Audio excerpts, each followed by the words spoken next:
and you can put all these in. And when you Wow. put all these in and save it, the truck can automatically back itself up to the trailer, hands off, Oh, really? because it knows exactly where your hitch is, where the trailer's hitch is, and its camera system Wow. can detect that geometry. And when you input, what it is, it can do that. Get ready for a dynamic episode of Features Talk. Welcome to another episode of the Features Talk Podcast, where we are breaking down the technology that is in your car so that it is easily understood by the everyday person. And it's transforming the way we drive, the way we shop, the way we move around the world. And so I am your host, Lisa Bailey, and joining me is our resident automotive product specialist, Luke Verseput. Welcome back, Luke. Hello. Well, it's a new Yes, I episode. know. I How know. about that? Can you believe we've been halfway throughout the year already? Excuse me. Yeah. Yeah. Gosh. I know. That means my godson's 3.5 now. Oh my God. Time goes by like that. He's not driving yet, don't worry. Oh yeah, you um better not be. but yeah, new month, new episode, and in this case, new tech. Yes, So absolutely. it's some new tech talking we have here because um we've talked a long time, and we've talked for a long time and in large amounts about a lot of different safety features and a lot of different tech and a lot of different kinds of cars. Hmm. We're in our, for anyone who's newer, we're in our second season of Features Talk. And so we had our first season, and in addition to kind of, you know, finding our own, finding our own groove on it. Yeah. We did a lot of focus on specific. It was more kind of a zoomed in perspective, I would say. Exact pieces of tech in certain cars Hmm. that that do certain things, right? That accomplish certain tasks. Um, and then so for season two now, we've expanded the scope. We've had some incredible guests. You can find on our previous content. I mean, we've had some incredible experts in different fields Oh yeah. that we've been able to talk to. Um, this time though, we're actually kind of I've been kind of excited. We're kind of bringing it back to another pretty focused thing here, and we're talking about a new some kinds of new tech that we haven't actually really dove into on Features Talk, but has to do with an incredibly popular segment of the Oh yeah. market, especially in the United States where we are based and recording this. Hmm. Hmm. 100 And that is going to be trucks. trucks. I mean, I in a lot of our episodes, Luke, I have heard you say way too many times, Americans love their trucks, and you are I've mentioned it, absolutely yeah. right. It's one of the most popular, it's one of the most popular segment, and actually you could make the claim that it's the most popular segment Yeah. because the I forget the exact number of years, but I know it's over 40. The Ford F-150 has been the single best-selling automobile of any kind, car, Wow. truck, as it just, I mean, think wheels, engine, like an automobile in the most general possible sense. The Ford F-150 has been the most or has been the best-selling automobile in the U.S. for over 40 years, for I believe it. longer than I've been alive. Yeah, I believe it, and that's because trucks, and then you can go specifically to pickup trucks. They are deeply ingrained in the American culture, and so Yes. there's so many usage and use cases for that type of vehicle, and then people see them as being more than just a vehicle. They are for Yeah. some people they're a symbol of freedom. You got people that hard work, entrepreneurs who have started up their own construction company, and they're using these pickup trucks, and it is really a statement of what the company stands for. But it's Hmm. also been linked to the American spirit, and so and you Yeah. if you think about trucks and pickup trucks, the model of them, the way that they look, they have been pretty consistent over years. We haven't seen too much change in that design, Yeah. and even Yeah. in the interior. Yeah, exactly. I would say it's probably when you think of a traditional car design outside of thinking like when we think car sedan, the pickup truck is probably one of the most universally recognizable, just traditional designs. And that's the thing, is they had their roots in just being work trucks, like Yep. working and farming implements. Exactly. And so, and I mean, they were little more than just pieces of just metal that were shaped roughly like we think of a truck. Yep. And you put stuff in the bed and you moved it. Yep. And decades passed, and now the truck has evolved into something so much more. Like you said, it does, especially in America, it has a symbol of freedom, of hard work, of like making it on your own. There's different people. A truck will mean different things to different people. Yeah. But what has really sprung up now um is basically where like features first comes in, Yes. right? And so our thing about like modern safety features, modern technology, well, now for many years now, this isn't not like this just happened yesterday, but for quite a few years now, trucks have been getting more technologically Yeah. advanced. They are so far removed Yep. from from, like I said, just a farming implement, Mm-hmm. or just a cargo hauler that they used to be. Yep. Oh yeah. They're being built smarter. And so they are not, trucks are not exempt from this evolution that we see happening with safety features. But it's just a different use case and it's a different customer. And so I found it very, very fascinating when we were doing the research for this episode of just how far the interior and the technology has changed. Oh, night and day. Yeah, in trucks. And then even getting into, and we will get into this a little later in the episode, but the electric trucks that we're now seeing, and then what does that mean for some of the deliveries that are happening around the world? Even that changes, and then that experience is changing. But what I want to start talking about is the technology. And so, Luke, we're seeing features like transparent trailer view, Yeah. right? And backup assist becoming more common. And so, as a product specialist, how much of a game changer is that for the truck culture? And are I would say, do they even know how to use these tools? Because we've talked about how most of the average drivers don't know about all the ADAS in their car, their sedan, their SUV. But is that being seen on the truck side too, as well as those customers as well too? In a way it is. And the thing about truck culture Yes. is that it's probably one of the most ambiguous and broad terms that could be even uttered when Yeah. it talks about cars, because you know people of certain one kind of truck culture could want nothing to do with a different kind of truck Yes. culture, like, right, Yes. the off-roaders, the street trucks, the Yeah. work trucks, the electric trucks. I mean, and I'm not saying that these two Mhm. are in that those are all can't be mutually Right. exclusive, um there's so many different kinds. And so when it comes to, like you mentioned, transparent trailer view, for example, that is obviously falling more in like trucks being used for work, right? Exactly. Because when we think car culture, most people do think of cars. Mm-hmm. Most people don't think of a truck when I think they think that. And it's becomes a pretty set, like, okay, they're probably talking about sports cars or a fast car or Yeah. some kind of modified car.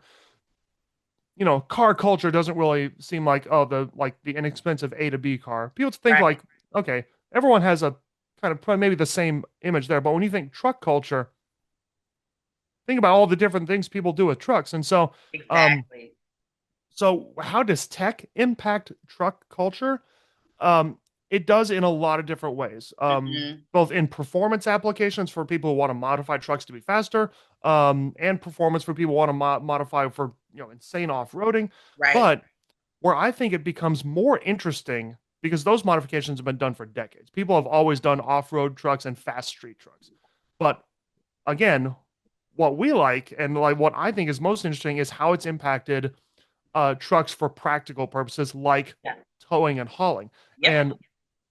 And so it becomes a big game changer, because suddenly now, the idea of like backing up a truck to a trailer, or using a truck for an actual working implement, it always seemed like, a much harder, more skillful thing to do than just like backing your normal car into your normal driveway, Mm-hmm. which is, yes, it is. It's bigger and there's more parts involved.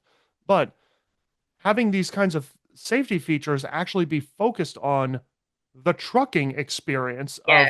of towing and hauling, I think that's a big game changer. And it does actually result in a lot of people not knowing just how tech forward their new, like, truck might be, because you still have the majority of truck buyers still buy trucks for either daily commuting, Yeah.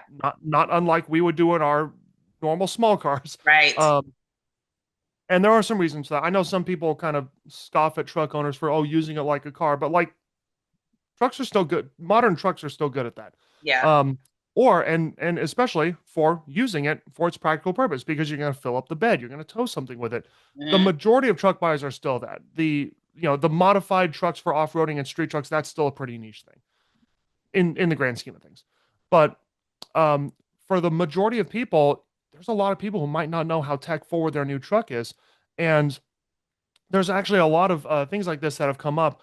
And some of the big things that I think, and one of them is transparent trailer view, which is actually General Motors actually pioneered that, and it basically uses a lot of different complex camera systems and the software behind them to essentially let you see like the driveway or the street Yep. that the truck or that the trailer and its cargo are obscuring, and so it can give you a more clear view of what's behind you. Another big one that I've seen, because I worked not at one, but I worked in very close proximity to a Ford dealer, so I got to talk to a lot of Ford customers, new Yeah. F-150 customers, and things like that.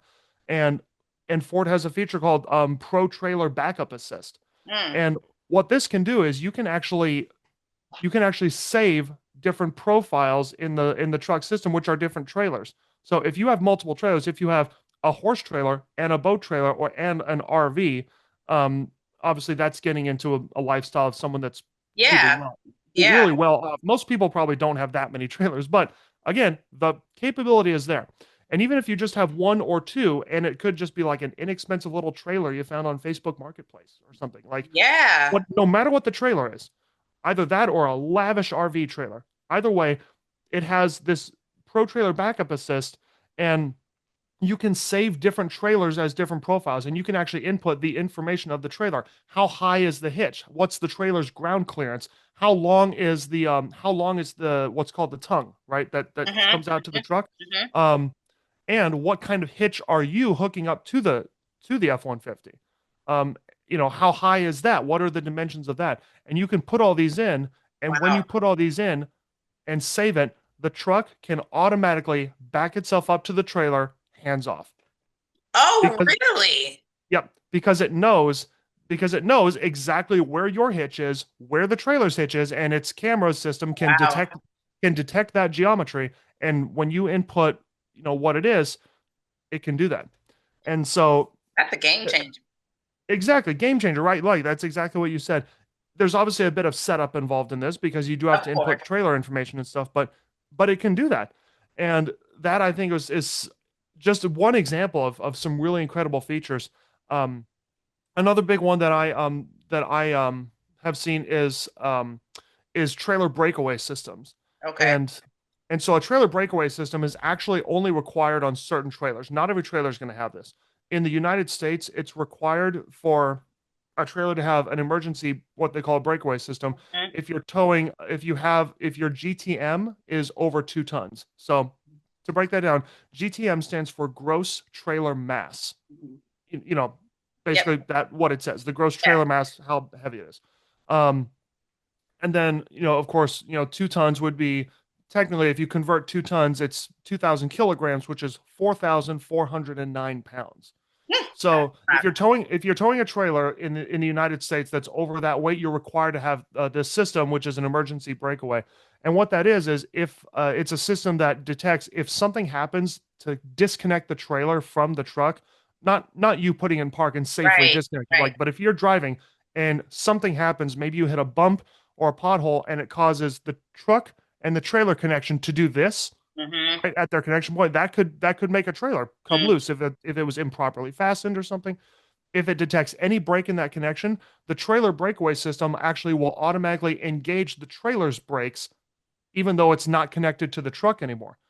And so this trailer, which obviously weighs over 2 tons, Yeah. which is heavier than my car. Yeah. It's that our cars don't weigh 2 tons. Yeah. That's a heavier trailer than a lot of entire cars people drive. That imagine how much momentum that thing's carrying. Exactly. We don't often think about how much momentum our cars carry because we just kind of take it for granted that, oh, I could slam on the brakes and Yep. bring this thing to a stop relatively quickly.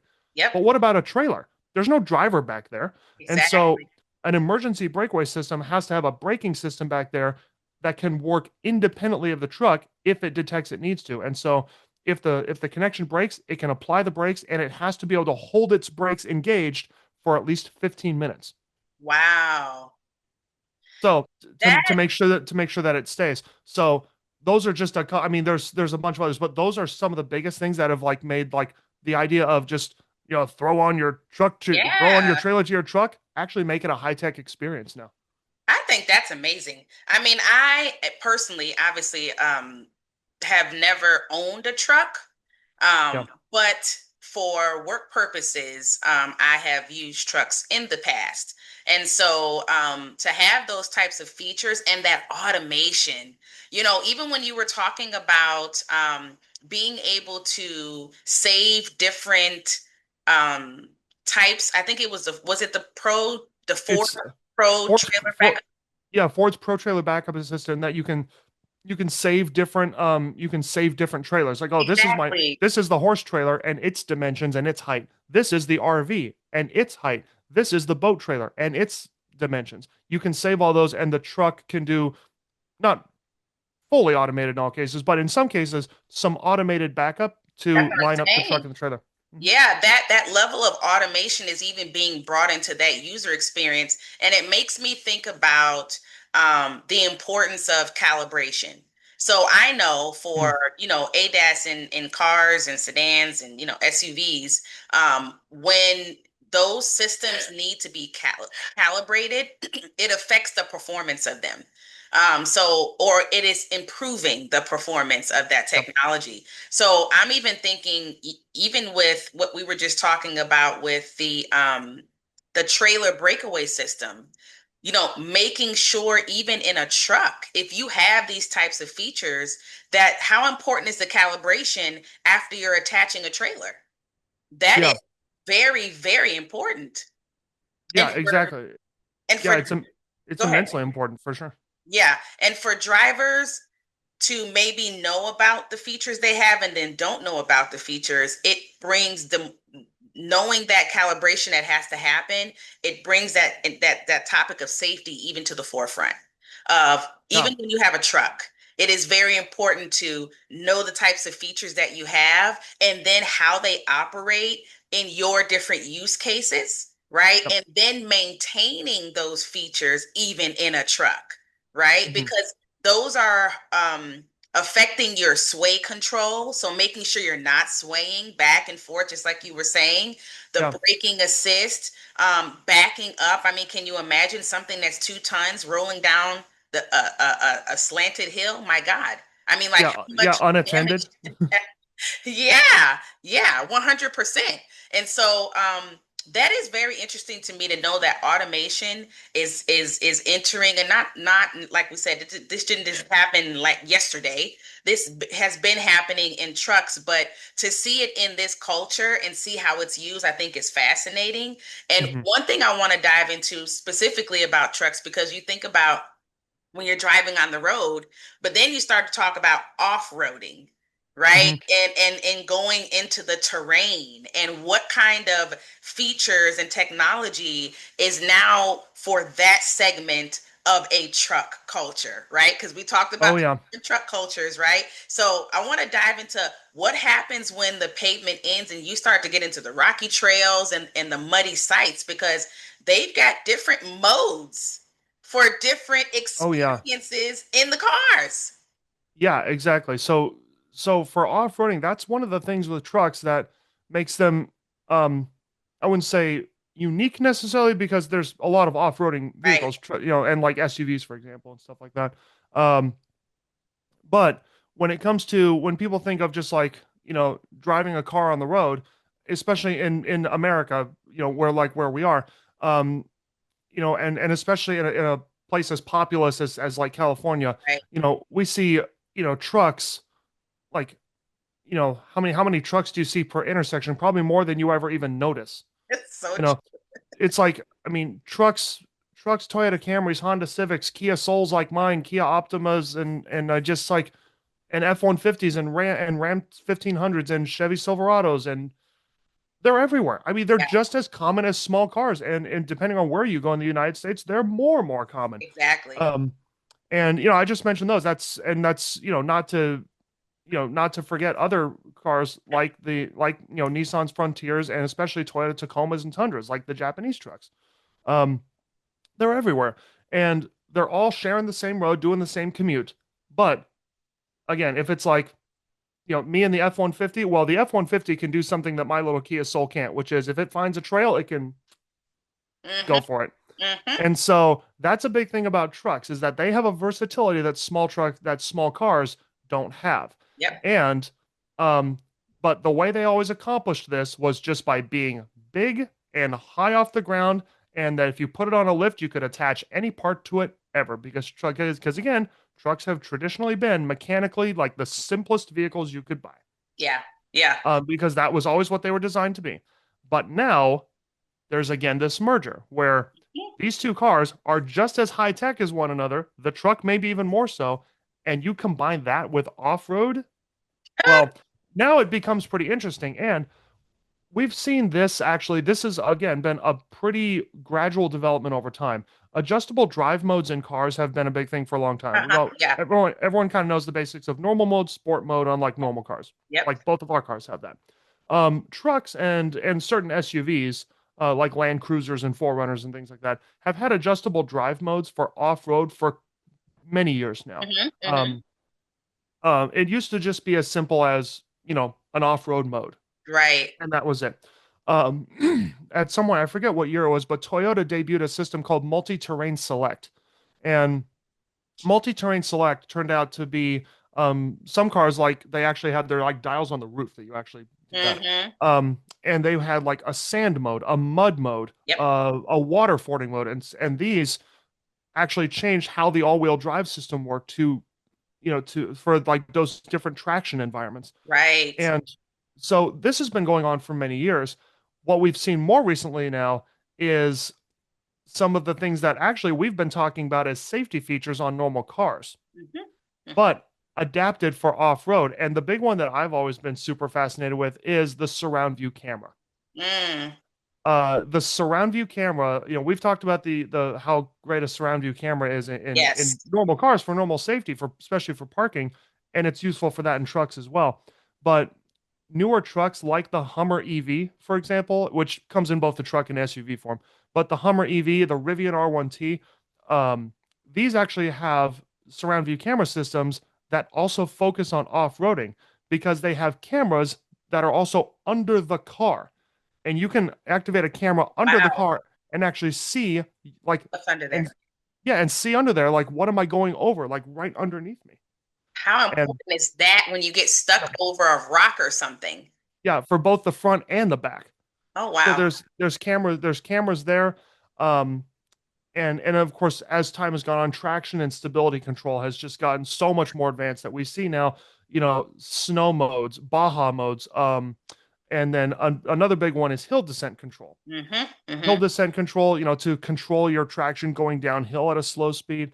Another one, crawl control, is basically I've heard it described as off-road cruise control, and that's essentially exactly what it is. Mm-hmm. Um, the new Raptors, the Ford Raptor name has become synonymous with like really sporty off-road, and they have Baja modes on them, which are meant to be like high revving, fast, Yeah. fast going through the sand, right? And we'll get into more of the EV trucks in a bit, like you said, but um, the thing about EV trucks that they've been able to do is and this is especially true with the Rivian R1T, is that it has, depending on the trim you get, there's a couple different Right. configurations of that, but the Rivian R1T in its most powerful form has one electric motor per wheel. And so you kind of get this like space Wow. age. Yeah, you like get this space age all-wheel drive system where instead of one engine that has to then send power through some complicated gears and stuff that can transmit power, well, it has four individually controlled electric motors that can do all that stuff. Even the new Mercedes-Benz G-Wagon, the electric version Yeah. of the G-Wagon, has four electric motors, one on each wheel. And so Wow. it's like this, I think of it like as like this space age four-wheel drive system. That makes me think about like the truck culture, right? And usually, like you said, trucks were seen as the work vehicle, farming and used for farming, right? But now that we see this merge happening with technology and trucks, it makes me think that people who used to maybe not even look at a truck, or they were Yeah, like, I'm not really a truck person. Now that this merge is happening, it seems like it might be creating new truck users, yeah, which is very interesting to me because um, as you start to see this merge of technology, especially with like AI, and bringing in this experience that is more intuitive, right? And yes. and providing an experience that's seamless for you to enjoy that vehicle or that truck. It seems like it might create an opportunity for new truck users. So you might see different types of customer segments now that are going after trucks that weren't going after trucks before. Yeah, exactly. And that has been true. Some of the biggest things that I've seen from talking to a lot of people Yeah. about about different cars, both at work and out of work. Um, the biggest things that have kept people from wanting to pursue a truck are that it's just too big, right? Like it's just too darn big. Yeah. And different trucks come in different sizes, so there's some nuance there, but generally just too big. Um, uh, and or doesn't have like the features that they want. And Mhm. the other big one is not is just fuel inefficiency. You know, Right. they don't need to be getting like a work trucks. They don't need to be pulling around a big V8's worth of fuel economy for their commute, Yeah. right? Yeah. And Yeah. so yeah, for these, the thing is trucks have advanced to a point where it kind of solves all these things. Yeah. Um, and I say kind of in that it doesn't entirely. Trucks are still trucks in ways that like, you know, Right. trucks are still trucks in ways that like our cars are not. Right. Um, and there are some things where it's like if a truck's not for you, it's not for you. And the one thing that's not going to change is if a truck is just too big, it's just too darn big. Right. Like even small trucks, the little Ford Maverick, the Honda Ridgeline, the Santa Cruz, some people will debate whether those are real trucks or not. I think they are. Yeah. They're strange trucks, but they are trucks, I think. Just, a different kind. Um, there are smaller trucks, but there's not a truck the size of my little Kia Soul. Right. And and I'm not married, I don't have kids, and I don't need Right. anything bigger than what I have. And I don't need a truck bed to carry anything. So for me, a truck is still not for me. I would have no practical use for one in my day to day to Mm-hmm. and from work. So for that, there's always going to be that. Doesn't matter how much you advance trucks, they're generally bigger Right. vehicles. And if you don't have a need for one, then that's fine. But the couple of things I think about are trucks not having features, not having enough features for someone's daily drive. Well, we've actually even been talking as far back as season one of Features Talk Mm-hmm. that that trucks have a lot of the same safety features and things that our normal cars have. And we were even talking in one of our earlier episodes about how automakers have incorporated the safety features into their design as far back as season one, Yep. even before our episode with Jonathan Winters. Yeah. I'm sorry, Rivers. Jonathan Sorry, Rivers. Yep. Yep. Rivers. That's right. With Jonathan Rivers, even before that, we were talking about how slick it is that like Ford puts the blind spot sensor for Mm-hmm. their blind spot sensing in the rear brake light housing, so you don't see it.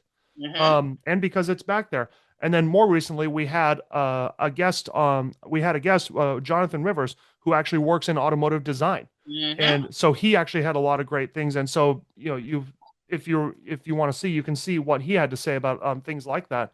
Um, so they have all these advanced safety features, and now they're adding features for actual truck use, like trailer Exactly. towing and off-roading. And so now they're up with normal cars as far as safety features.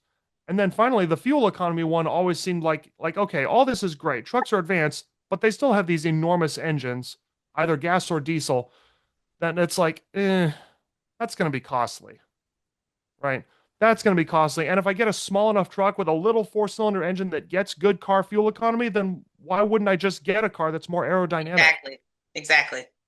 Well, Rivian comes Yep. along with the electric truck. Exactly. Um, Ford comes out with the electric F-150, Yep. the new electric GMC Sierra, the new electric Chevy Silverado, the Hummer EV. Mm-hmm. If admittedly you've got very deep pockets, the Hummer EV Exactly. is not a cheap Right. car. The Hummer EV aims squarely for a wealthy luxury market, and that's fine. Yeah. I don't begrudge it for that, but the Hummer EV is an immensely expensive vehicle. Yeah. But either way, regardless of its price, what these do is, well, you want to talk about fuel economy? There How it about is. not using any fuel for your That's it. truck? And so, yeah, I've talked to a lot of people where now they've been more open to the idea Yeah.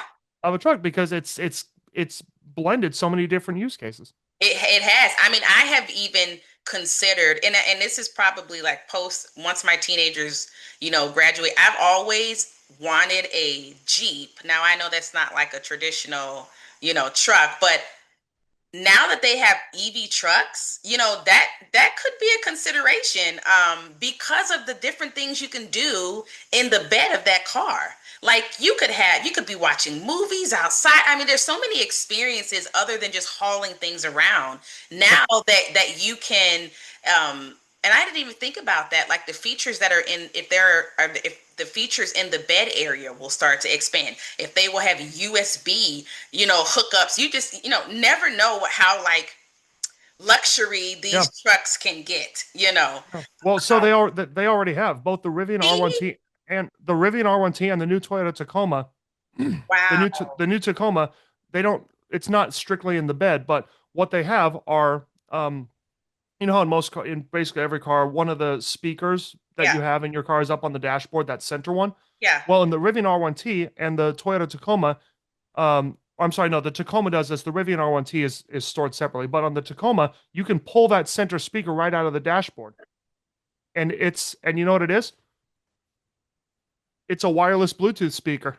Oh, wow. It's Really? like one. It's like one of these. It's like a wireless Bluetooth speaker, and so you can pull it right out of the dashboard, and it pairs with your phone, and now you've got this wireless Bluetooth speaker that you can carry around with you everywhere. That's perfect. That's what I'm saying. So, The so experience. yeah, that's again, it's just another one of those things where it's like now you can use this anywhere. Exactly, exactly. And you touched on it even with ADAS. The ADAS now are in the trucks. The same ones, the same suite of ADAS that you're going to see in a traditional car, it's there. And so we always say it here on this podcast, knowledge is power. So the technology overload that you might feel in a car, now you could feel, in a truck because they have all those features. So the more you know, the better it is. And Yeah. so we're talking about larger digital dashboards, heads up display. We've talked about all of these features, 360 cameras. Luke, you just mentioned the cameras that are around even for the trailer, being able to see that. And so integrating with trailering systems and navigation is a game changer for the truck culture. Yep. And the other thing with navigation, I'm glad you brought up navigation. Another one of the things that I know the new Raptor, Hmm. the F-150 and Bronco Raptor offer this, um, is that they have an entirely separate navigation system just for off-road trails. Oh, wow. And so you know how our normal navigation systems on our phones or on our cars, a lot of the good ones can show you what traffic is like, Yeah, so they can yeah. divert you around traffic. Well, what these off-road navigation systems do, it's not like, oh, at this intersection, do this, right? It's not about intersections, it's just Right. about the terrain. Well, what it can do is give reports on like the condition of the terrain. If it's been like, if there's been like heavy amounts of rain and that's going to compromise the terrain, like you might get more prone to being stuck, or if there was flooding along a trail that you normally like to go to that's in your navigation system, if there was flooding and your truck might not make it through flooding, that was there. So the newer vehicles have entirely separate navigation systems that are only for off-road trails. And I think that's amazing because off-roading can be a very dangerous thing, especially if Yep. you're not familiar with the area or the environment that you're in, especially with weather. And so to know that there's advancements in technology that even think about that part of the user experience, of course. But you also got voice control and over-the-air updates in trucks as well. Exactly. Yeah. Yeah, Updates to navigation systems for yeah, keeping their data up there. Um, and even, certain features, obviously. Tesla was one of the big ones to pioneer over the air updates in their cars. yeah, I know the Cybertruck has received some as well. Not so much for like features, but more just like normal software updates. yeah, Um, but yeah, that kind of thing has also made its way, and it's all resulted in just enormously more what I would call tech forward trucking, yeah. to put some kind of a catchy term to it. Like tech forward trucking is what it is. That's But exactly what it is. but and the thing is, nowhere has it been more tech forward than, of course, the electric trucks. And Yep. that, I think, is one of the biggest shifts in trucks that's happened recently. Is has been things like the F-150 Lightning, the electric Sierra, Silverado, and the electric Ram. There's going to be more. There's going to be more of these coming out. Um, and then and this has become, and Rivian. I knew I was forgetting with the Rivian R1T. This has become a really big segment of trucks that probably a number of years ago, like when we were little, people probably thought, oh, there will never be any such thing. Mm-hmm. You know, ain't nothing gonna beat my big V8 in my truck. Like that's, I mean, I'm saying it kind of silly, but like think about it. That traditionally has been the mindset 100%. around trucks. Yes. Like you don't replace, how do you replace a V8 or a diesel Yep. engine in a truck? Nothing can. And for certain use cases, still nothing can. But electric trucks have made their way in. And I mean, talk about tech forward. This has blown the door open on this is to me is like blown the door open on just like how useful can we make this thing? Exactly. It used to be like in the old days, like when minivans started to really get big. It's like, how many cup holders can we put in Yep. this thing? And Yep. you would get minivans coming out with like 14 cup holders, which is just, which you could tell at this point now the auto manufacturers are just trying to like jab at each other. But it's like Yeah. no one's using all these. They just wanted to see if they could do it. Well, now these electric trucks are coming out, and it's all these companies are going like, well, none of us are the first to market anymore. Yep. No one can make the claim, oh, we have the first electric truck. So what do? You have to be different somehow. Yep. What do you do to differentiate yourself? Um, and the only one I think that is not really in this, I would say, just to briefly touch on it, is the Cybertruck, which in its own way has just kind of made itself different by looking the way that it's Yeah. looked, and Yeah. carrying the Tesla name. Exactly. So the Cybertruck has really not aimed for truck utility in the same way that the other ones have. So Mhm. with that aside, the trucks that have kind of aimed more at this market of how useful can we make a truck in day-to-day life, uh, there's been some pretty incredible features that have come out. One Mhm. of the big things that stood out to me first when these first started to happen was the Ford F-150 Lightnings. They call it's Power Pro or Pro Power. I think it's Pro Power. Mhm. And basically what it does is it lets the truck be a power source for other things. Exactly.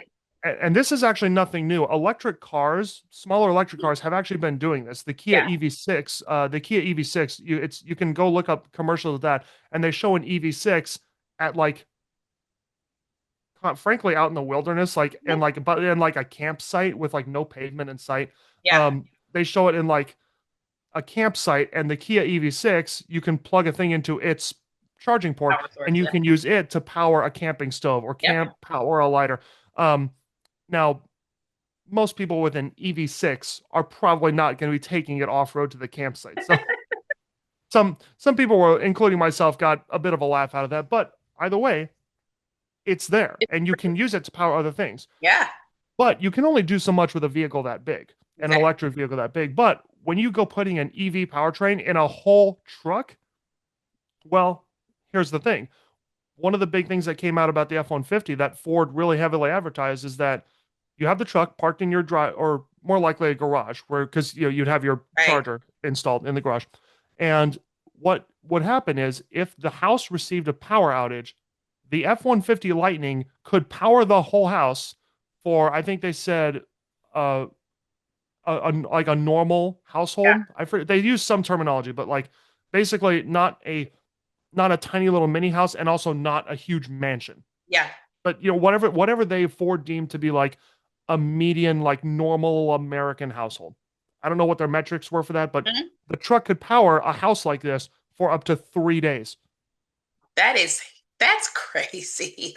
Right. And they did make it clear that it would power essential systems. Yeah, of course. Right. Of course. So it would power like the AC and the Right. heater at certain intervals. Yep. Because if you went full blast, it would just drain the battery. But it would power essential systems like, you know, power to cook food, Mhm.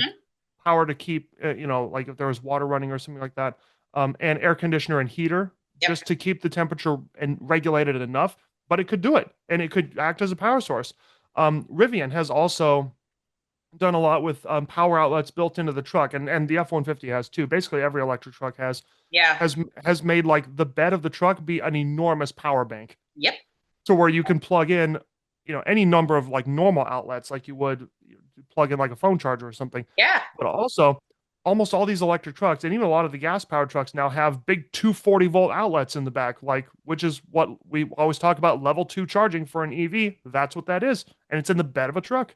There is a lot. So, and that opens up so many discussions that I have heard in my ecosystem, especially companies that I know of that are thinking about the different business models and financial models that can be created out of sharing energy. And if you think about it, like you're on a block and you are the only one that has an EV truck and there is an outage, Huh. and you have this possibility of possibly being a source of energy for, I'm not going to say the whole block, but people can come charge their phones. And so it becomes a different conversation. This electric truck opens up so many possibilities to what the experience can be in a truck. And it's things Mhm. that you just wouldn't think about. And I know I actually want to talk about a story I saw, and I believe it was involving a Rivian.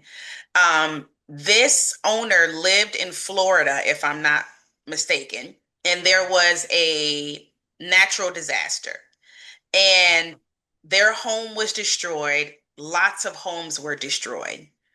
And when he went back to his Rivian, that thing turned on and was Mhm. not damaged because it's waterproof.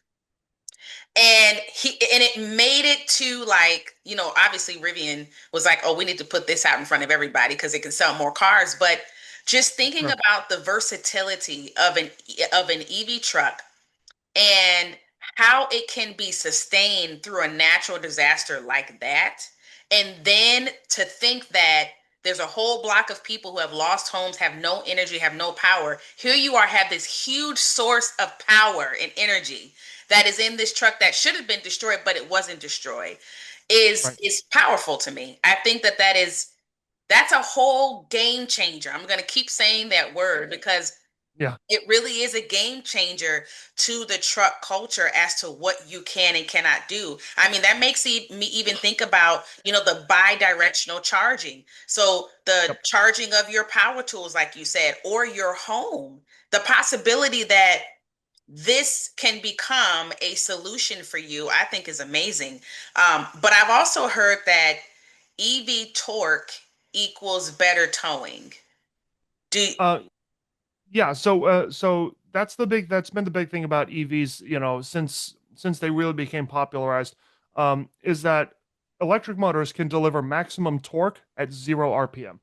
Um, Now, obviously, 0 RPM means that nothing is moving, and it's right, just literally it's just sitting still. But but, but the thing is, it's like a light switch.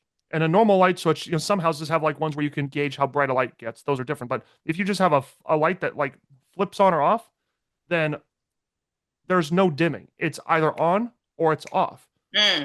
And it literally happens at the speed of light, which is like electricity, right? It just boom. Yeah. Well, EVs can make their torque in that exact same instant.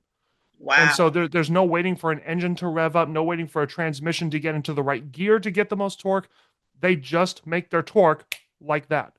But um, the thing about that is, like a gas engine car, if you thrash it like a sports car, you get less fuel efficiency. If you step on it on an EV, then you're obviously going down on your range, right? Mm. And so EV torque can be better for towing. Um, However, it can it can be hard on range, and that's one of the things that I would say to just to keep everything in check here and to keep electric trucks from sounding like the end all be all utopia. Um, Range when towing is still kind of an issue that's being worked on. Um, that's where I'm looking forward to like getting into like future EV battery Right. advancements. Like we've mentioned solid state batteries being worked on in previous episodes. Mm-hmm. Um, Things like that'll be cool where like you can in theory charge a battery 90+% in you know 20 minutes or 15-20 minutes or something like that.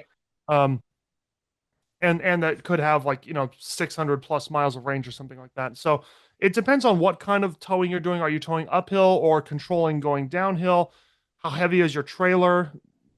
Given that you're not trying to tow over your vehicle's capacity, how heavy is your trailer? EV torque can be better for towing, Mm-hmm. but some people have kind of got into their minds, I think, that like because EVs make so much torque that they can just tow anything. Right. That you could get like a gas engine truck and the electric truck. And if most other things are the same, the electric truck could tow like 2-3 times more. Mm-hmm. And that's not necessarily the case. Um, Remember how I said there's not quite anything that could replace currently a really good like diesel engine, like work Yeah. engine in a truck? That's one of them. Mm. A diesel engine in a truck in some of like the in some of the Super Duty trucks, like think F350s and F450s or Ram 4500s or something like Mm-hmm. that. Mm-hmm. These are usually the trucks that have what are called they're usually called a dually. If you've ever seen trucks with two sets of wheels in the back Okay. Yeah. where there's two on each side, that's typically called a dually because you've got it's like dual wheels, right? Uh-huh. Um, and all that's just for extra towing, and for extra payload capacity because you're spreading the weight around more surface area on the tires. Those trucks have big diesel engines that are often made by other companies than the manufacturer themselves. Mm. So if you've ever seen a truck that says Cummins on the side, Yeah. Cummins is an engine maker. They make diesel engines, and that's like what they do. And so when you see Fords, Chevys, Rams that have Cummins on the side, they didn't build that engine themselves. They bought that engine from Cummins, from this other company that super specializes in in ultra high workload diesel engines. Yeah. Those things can tow. I mean, you're almost getting into small semi truck territory with again advancements in other pieces of technology. Um, I mean, that's why you see like you don't need a semi truck to be like a car transporter. You might Right. just have like a pickup truck that's carrying a trailer Yep. that's carrying like several other cars because it can tow that much. That's the kind of thing that diesel engines can do that electric truck, if it could do it, wouldn't be able to do it for a very long range. Yeah. Um, and because towing is all about making torque at low RPM, at like lower speeds. Right. It's towing. It's never about top speed. It's never about 0 to 60 Right. on, it's never about 0 to 60 while towing a trailer. Yeah. And that instant torque is why EVs have great 0 to 60 times. That doesn't become important when you're towing a trailer. And Mm. so then, yes, it can be nice, but if you have an electric motor making insane torque at I say low RPM at low speed, but you can also have this big tried and true diesel engine Right. making even more torque at the low RPM, then the again, it doesn't the EV truck doesn't seem as so much of like a utopia do everything, right? Exactly. It's not that they're bad at it. It just doesn't mean that it's going to make a really good work engine, like an engine built for working obsolete because diesel engines regularly travel over 1 million miles without ever having to be pulled out of the truck for service. Mm, And basically, when was the last time we heard about an electric truck reaching over 1 million miles? exactly. Exactly. Well, in fairness, they haven't been out long enough yet. No, But they haven't. They haven't figured that out yet. yeah, but just I think it's important to dispel the myth that EV trucks instantly make them the best towers, the best towing vehicles possible. They're Yeah. good, but they're not the all-time best yet. Yeah. Yeah. No, that makes complete sense. Now all of the advancements that we've been talking about and the game changers that are happening to the truck culture, it's also happening in delivery trucks. In the So commercial truck space, yeah. yes, in the commercial truck space. And we've talked about this because this happened. We talked about it last year, but the United States Postal Service, they decided to roll out a whole new generation of delivery vehicles. Yeah, And they did. yeah, and this is including a mix of electric, right? And with some next generation internal combustion. And so, but they Right. have a goal to go all electric by 2026. Most companies they have that goal right now. They're trying Yeah, to reduce wow. their carbon print. But I mean, that's a really big deal when you think about the postal service and the truck that you're normally seeing coming to your neighborhood and dropping off your mail. Um, it's going to look a lot different. And so I believe more than 60,000 new trucks are expected over the next decade, replacing their long life vehicle models. And Yeah. so you're not just seeing this in the consumer space. This evolution is also happening in the commercial space, and it's happening with everyday delivery trucks that you see. Amazon as well has rolled out some of their EV delivery trucks as well. And the cool thing that I think to mention about these next generation delivery vehicles is the ADAS that is Yeah. featured in them. And I'm pretty sure that these vehicles have had safety features before, but not as advanced as the driver assistance systems they have right now. And so Yeah. these Not the same. no, no. And you know what? For good reason. Because there are crash statistics and data specifically involving passengers and pedestrians on the street when we're thinking about delivery trucks and them being able to see when they're backing up or when they're turning around a curb. And so the 360 camera systems that provide an all around awareness to catch the pedestrians, the cyclists, and the curbs are a huge improvement for Yeah. these delivery trucks. I have personally experienced a delivery truck almost hitting me. And I know that a lot of the Really. delivery trucks, when they back up, you hear the beep, beep, beep, Yeah. but how many people are walking on the street now with headphones? And they're literally walking Yeah. like this. It's a good point. Yeah. They're literally looking at their phone. They're not I'm telling you, I just can't. Mhm. It is mind blowing to me the amount of people that do not look up when they're walking anymore. It's just normal for people to be walking, looking down on their phone, using their phone. And Right. so, And not just on the sidewalk, even when they come to an intersection where they're yes, gonna have to cross, it's like yes. still Yeah. that. Um, So, the yeah. delivery trucks, they need the driver assistance systems. Yeah. Well, I would say even maybe even more than them, Yes. the pedestrians not being aware enough are the ones that need them. Um, and so it goes both ways. And yeah, those safety advancements in delivery vehicles are especially a big thing in commercial vehicles. I've been seeing a lot of the electric Amazon delivery trucks. Amazon has a an exclusivity partnership with Rivian Mhm. for those electric vans. Rivian is the one that supplies them, and there's actually a lot of videos like on YouTube. There's a lot of content on those, um, and yeah, they have things like surround view cameras for obviously the front, the back, and the sides. But they have in some cases they have two different backup cameras. One that's right down at the bumper, but then another one that's way high up. That's basically a wide angle, like Yep. an over an basically just a high angle view of the back. And so it helps with visibility because obviously these delivery trucks never have rear windows. They're all cargo. Exactly. They're cargo. They're moving cargo boxes, and so Yep. they don't have rear windows. And and not even just a back window, not even side windows. You can't even do one of those. Yes, exactly. So they have surround view cameras, automatic emergency braking, blind spot monitoring. Yes. All these things are, Proximity sensors, yeah, important. exactly, proximity sensors. All this stuff makes a big difference. Yeah, and the large windshield visibility. We worked with a corporate fleet owner, and they had retrofitted their fleet with proximity sensors because the drivers kept running into still objects. And Mm-hmm. so they had backup cameras, but they were still hitting still objects. They needed that alert that you are at the threshold, do not go anymore. They needed that sound and that alert. So even the proximity sensors, I've seen the importance of those when it comes to corporate fleet. Exactly. Yeah. And we had a great opportunity to actually see some of those in the works, like Yeah.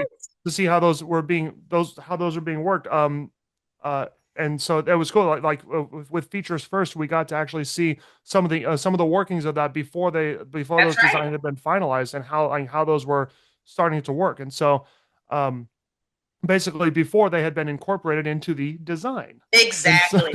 Exactly. Yeah, no, that was a really cool opportunity because we really got to see not only what that process looks like for the proximity sensors and designing and aftermarket, but it also gave us a view into the driver's experience, how they feel about being alerted. And it's very interesting that it's pretty consistent across the board, whether you're a customer buying the car or you're working for a company that has these technologies. They find the alerts annoying. Can we turn yeah, the alerts down? Even one yeah, driver was like, can we turn it all the way down? I said, well, wait a minute now.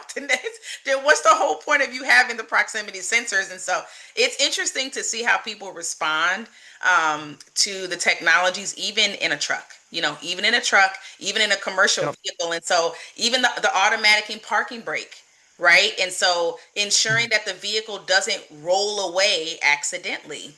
We have streets in SoCal that are on a slant. And so these commercial vehicles are often having to park in very different angles. And so having those Right.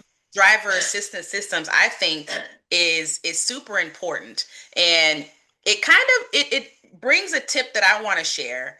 And one of the tips that I think that consumers need to think about is understanding which sensors are critical for the use case when buying a truck that's packed with tech. Mhm. So you have these sensors and you have quite a few of them. But depending on, because we talked about a lot about the different types of truck drivers and the truck culture. You have one that's Right. off-roading, you have one that's on the road. And so knowing what sensors you have in your truck and then how do they contribute to the use case and how critical it is when we talked about the calibration of the ADAS that are in your truck. Once you know that information, you know how critical it is for your use case. It brings that level of awareness to how do you maintain your vehicle and the technology in your vehicle. You like that's a very important thing is to understand those sensors and how they're used for your use case in a truck. Exactly. And that's what I love so much about all this is that trucks have, like a truck by itself. Um, and I just mean a whatever normal truck that just came from the factory the way it was supposed to be built has probably a wider range of use cases than almost any other vehicle you can buy. Yes. Um, and there's not many other vehicles that can put so many different things together. Like you can buy a small car and it'll be incredibly efficient, easy to drive, easy to park. And if you get a more, technologically advanced one, it'll have a lot of good safety features. But it's not going to do anything outside of a dirt driveway. Right. It's not going to have any competency off road. It's a small car. You're not going to be able to carry many things, not have room for car seats in the back or anything. Okay, so then you get a big family SUV. There's a lot of space for Right. there's a lot of space for for people for car seats, especially if you get one with a third row. And most modern SUVs are decent on fuel economy. They're not 50 plus MP or 60 mpg hybrids all the time, but Yeah. they're decent on fuel economy. But again, they're built on often like car platforms. They're not real competent off road, and you're still limited on cargo because of the roof of your SUV. Mm-hmm. Well, if you're talking about a truck that's just, again, unmodified, just a truck, well, and if we're considered usually a full-size truck, not one of the small trucks, but like a full-size truck like the F-150, Silverado, or Ram 1500, then it's plenty big in the front for people, and you can get trucks with 3 across seating. Something else to think about. Now, that's often the most basic of like fleet trucks that with like no special features in them, but you can get trucks with 3 across front seating. Yeah. And there's going to be enormous room in the back. I mean, if you've seen the back seat room in full-size trucks, it's enormous. It's huge. So like there's room for everything back there, but you also have a truck that is going to have competent suspension for at least a mild amount of off-roading. Right. The extreme off-roading will come if you spring for something like a Raptor, but again, just a normal truck, it's going to be competent on some rougher terrain. It'll have stuff set up to tow. And it has a truck bed that you can store anything in, and it's going to have tie downs and probably power ports back there.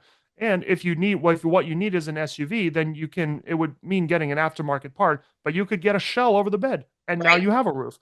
Right. And it's like there are not many vehicles that can combine that Venn diagram that a truck can.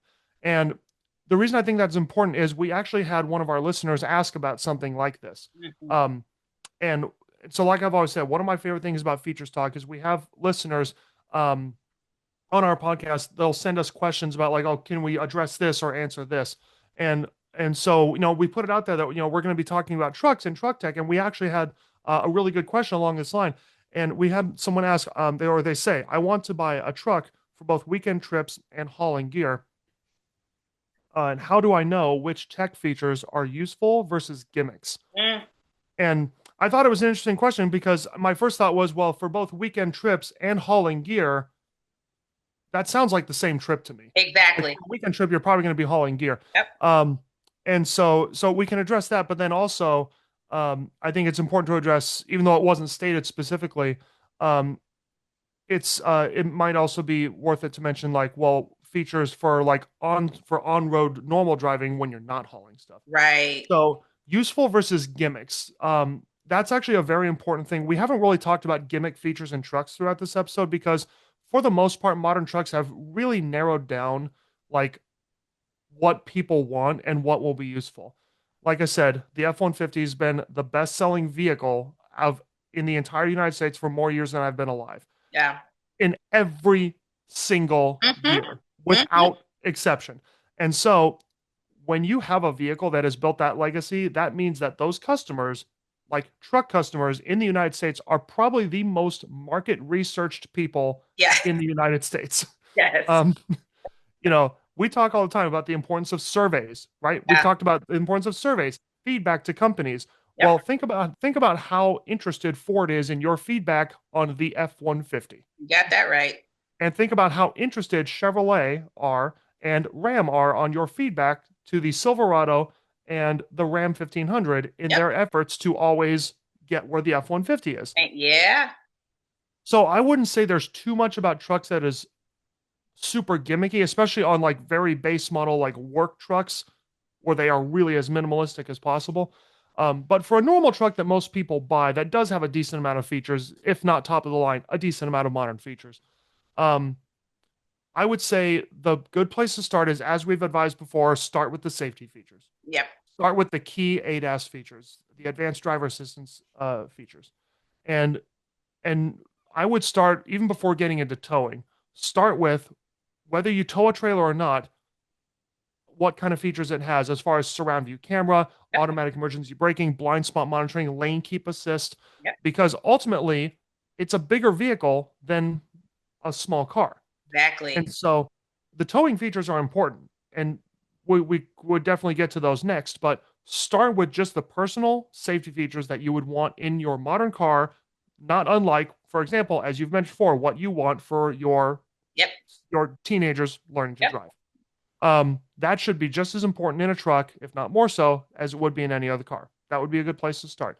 After that, then I would say consider how you're going to use the truck. And that's where, again, I like this question because it brings in like how many different things a truck can do from the factory, but also what it can be made to do after that. Consider that if you're going to be towing a lot, hone in on those towing features. What does it have as far as how the backup camera integrates with towing?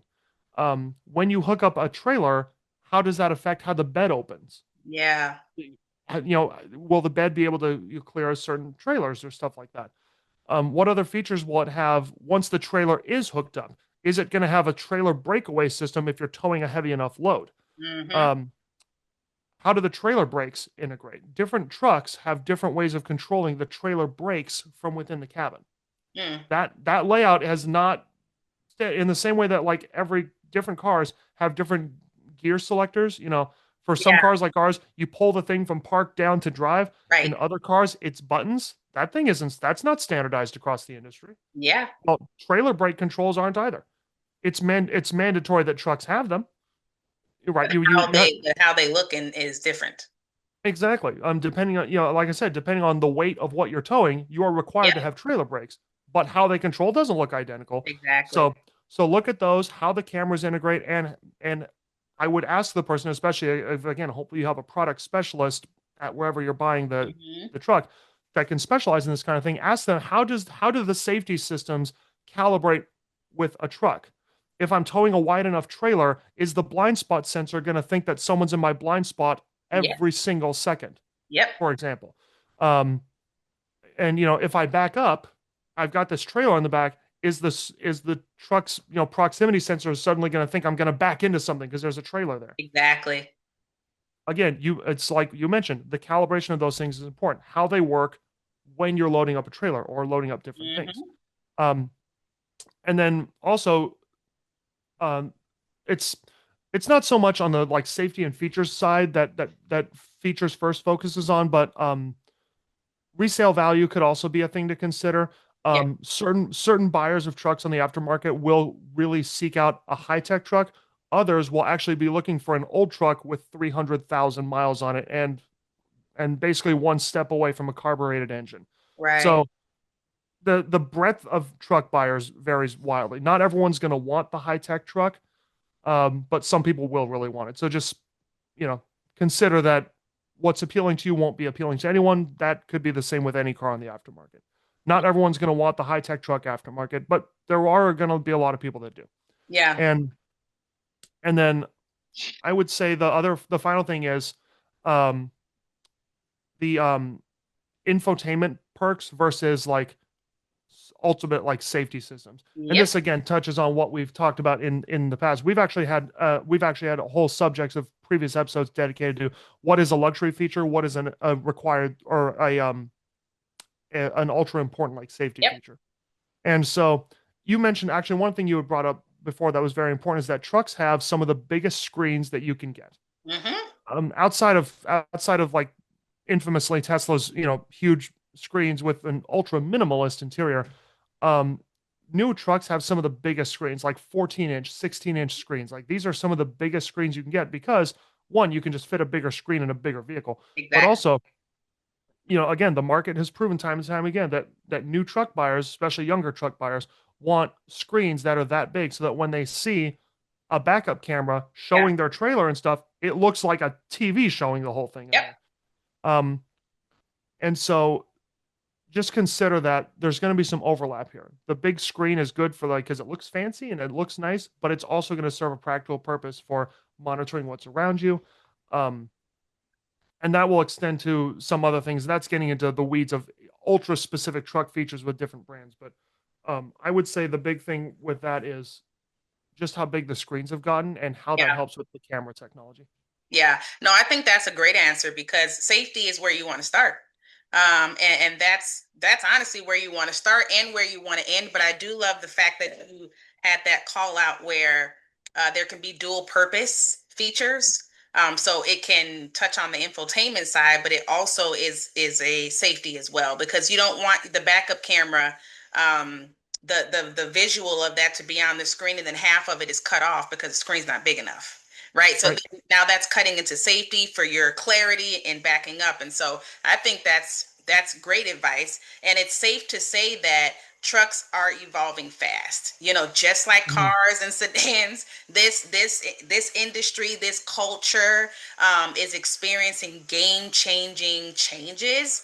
And the smartest drivers are evolving with them. And that just means that you are empowering yourself. You are making sure that if you're as excited as most car enthusiasts are when they see things changing for the better, but also understanding that you need to learn how to change with the changes and make sure you understand how to use and really benefit from all of it. And so for our listeners, if you found this episode helpful, make sure you share it. If you're in the truck culture, share this with your truck culture friends. If you know someone who was thinking about getting a truck, you should share it with them, because it really, like I said, what we talked about today, I can see more people, especially the EV trucks, wanting to get a truck because there's so many different use cases and different experiences that it's bringing in. So make sure you share it with your friends and your community and someone who can benefit from it. Make sure you continue to send us the questions, because those questions help us formulate our episodes to make sure that our content is valuable to our listeners. And you can catch us on LinkedIn and subscribe to our YouTube channel. And so thank you for catching us on this episode, and you can catch us on our next episode. And until next time, drive Drive safely. safely.